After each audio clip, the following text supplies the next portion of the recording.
All right, this is my cockpit view from my Azub Ti-fly. Over here on my right, I've got my phone set up, and I've got it configured with my Ti-fly stuff here. And you can configure these any way you want it. This is your distance. This is your current miles per hour. We're sitting here, so that's 0. How long you've been out riding. This means it's recording to a map. It's similar to Ride with GPS. What gear you're in, how many miles you got left on the battery, your battery overall level, what level you're in. In my case, I'm 2 of 7, and the odometer. Down here below, I've got my controls for my battery level assist, and these are gear shift. And then I've got an ice wrist down there with a custom support 3D printed to hold the wrist rest. Fenders. I like the fenders. Get some fenders. I've got a USB cable, charge my phone. I'll just, it's tied up, but I just stick it down here when I'm not using it. Handle assists. I just got these. Originally my drink holders were mounted in this spot, so I've had to MacGyver them and create a 3D print here for my drink holder. And I got the other printing right now on the printer for the right side, and so I put those on here. It's got an angle to it because this angle's here.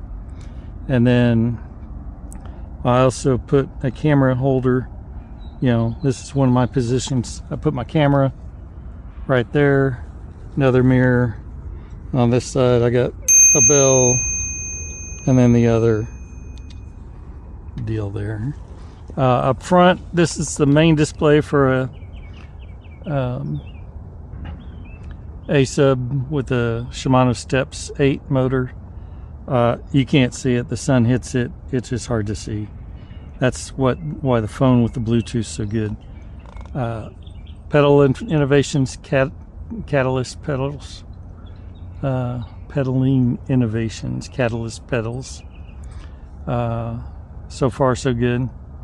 Another mount for my camera. I don't like it. It wobbles too much, even though it wobbles anyway on this thing, and it does have stabilization. It just, I see it wobbling. I 3D printed that front piece here, and then a good front headlight that's wired in. The seat, I've got the extra wide seat from Azub. It has a little bit of a riser, so it's a little taller than the other seat. It's a little bit wider, so, and a hair more on the butt. The butt length is a little more, but and then the back, I've got their mid rack, and these are full size bags that I put in there. The reason I didn't get the king rack, although I want the king rack, is transporting this thing. I can get it in my car now. The ceiling comes to about here.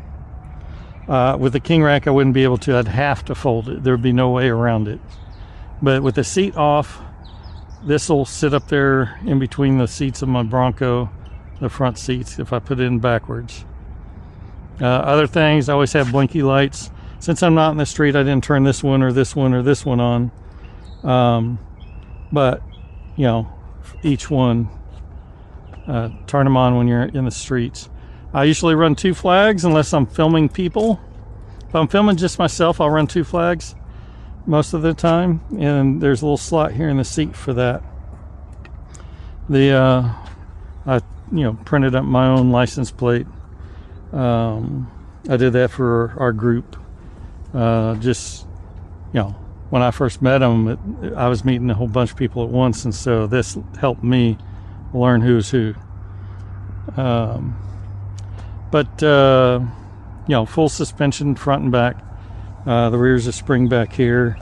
You can kind of see it go down, and then the front suspension up front. I've got a video. You can see the front flex a lot. With that, the camera's mounted back here, so it's not as good a flex, but or doesn't show it as much because it was focused forward. But that's that. So let's go for a ride and see what we got.